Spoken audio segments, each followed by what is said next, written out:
di sini mau melawan Persib hari ini. Teman-teman, ayo. Gubernur Jawa Timur Hovifah Indar Parawansa mengapresiasi kenaikan nilai tukar nelayan yang tumbuh positif di Jawa Timur pada bulan Mei 2021. Menurutnya hal ini menjadi cerminan bahwa permintaan ikan dari pasar luar negeri mengalami kenaikan. Gubernur Hovifah menyatakan hal ini saat mengunjungi Pelabuhan Perikanan Pantai atau PPP Mayangan di Kota Probolinggo Senin 24 Mei 2021.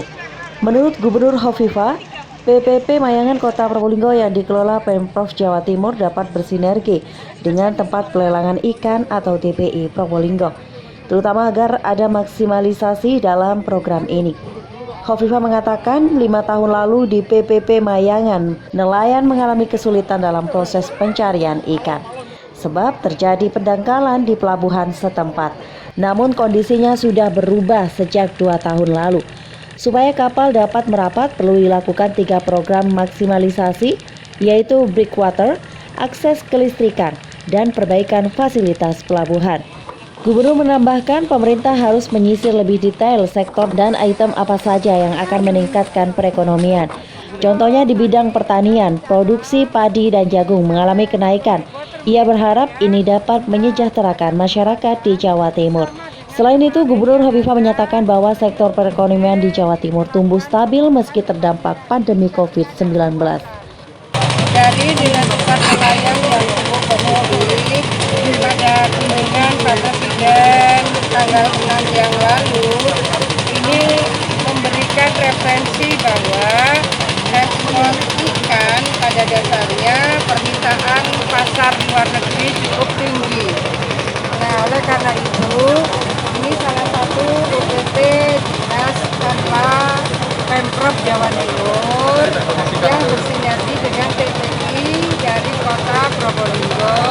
Itu kita berharap bahwa akan ada maksimalisasi dari tingkat utilitas dari UPT Kanla Jawa Timur yang ada di Mayangan ini. Nah, kalau dulu kemungkinan terjadinya pendangkalan 5 tahun sekali, sekarang rupanya pendangkalan itu 2 tahun sekali. Oleh karena itu, maksimalisasi dari kemungkinan kapal bisa merapat ini menjadi berkurang kalau tidak dilakukan pengerukan sampai breakwater. Satu, kedua rupanya untuk akses listrik. Ketiga, untuk bridging dan beberapa perbaikan di mana kapal yang akan merapat itu bisa lebih safe, lebih mudah. Kalau aksesnya lebih bagus pasti juga lebih mudah. Jadi kita harus menyisir lebih detail sektor apa saja dan melalui item apa saja yang bisa kita maksimalkan pertumbuhan ekonomi yang bisa meneteskan kesejahteraan bagi seluruh elemen masyarakat Jawa Timur. Jadi sektor pertanian kita alhamdulillah produksi padi dan beras kita sudah tertinggi di Indonesia. Lalu sektor perikanan kita juga tetap tumbuh positif saat pandemi COVID. Maka yang sudah punya potensi tumbuh positif inilah yang membutuhkan maksimalisasi. Jadi ibaratnya kalau APBD dipakai untuk ngeruk sini, APBD dipakai untuk perbaikan sini, kita sudah tahu ini akan memberikan percepatan break-even point. Kira-kira seperti itu. Ibu mungkin ada perluasan rencana perluasan atau pembangunan di sini, Bu?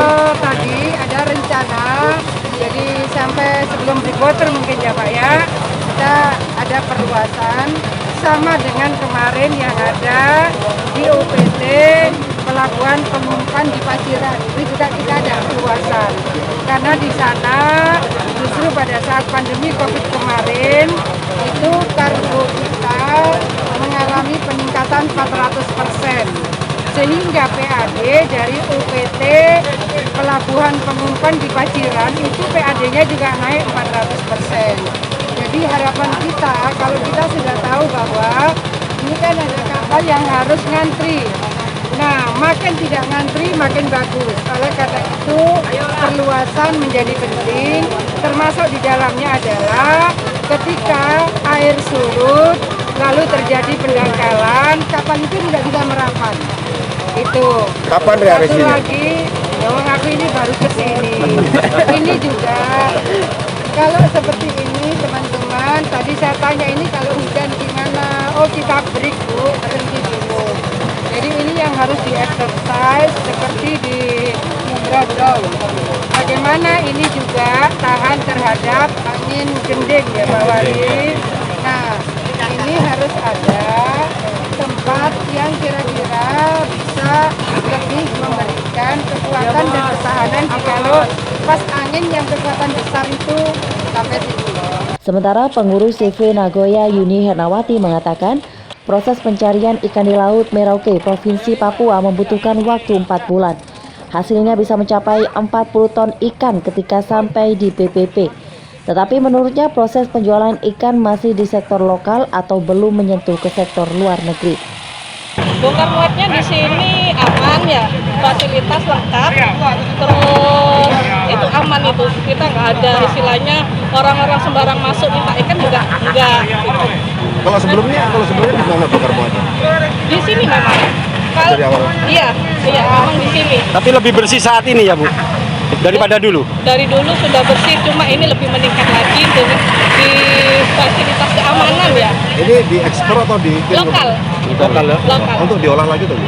Oh itu pembeli nanti yang tahu ya diolah lagi apa enggak. Kita cuma taruh pabrik, ada yang beli kita jual, nggak tahu sudah mereka mau apakan lagi.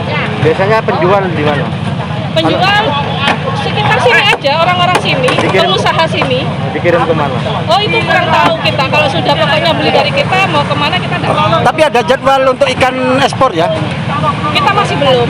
Belum. Iya, apalagi kondisi sekarang ya. Laporan Muhammad Angga, Tada 7 TV.